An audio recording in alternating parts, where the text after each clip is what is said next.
Article మంచినీటి మత్స్య ఖజానా. మన దేశం మంచినీటి వనరుల్లో చేపల సాగుకు అపార అవకాశాలు ఉన్నాయి.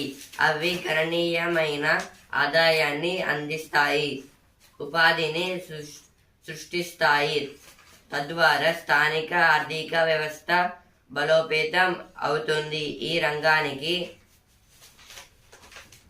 విధానపరమైన ప్రోత్సాహం అవసరం. ఈ ఆర్టికల్ దేని గురించి అంటే మత్స్య ఖజానా అంటే ఇప్పుడు చెరువుల్లో ఫిష్ పట్టే వాళ్ళని మత్స్యకారులు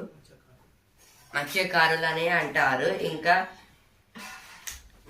నీటి వనరులు అంటే ఈ ఆర్టికల్ దేని గురించి అంటే మత్స్య అంటే ఫిష్ ట్రెజరీ అంటే మనకి ఇప్పుడు తాగునీరు అయితే ఎక్కువ ఉంది కాబట్టి ఇప్పుడు రివర్స్ లో అయితే ఫిషెస్ అయితే ఎక్కువ ఉంటాయి. వాటి వల్ల అయితే మనం డిఫరెంట్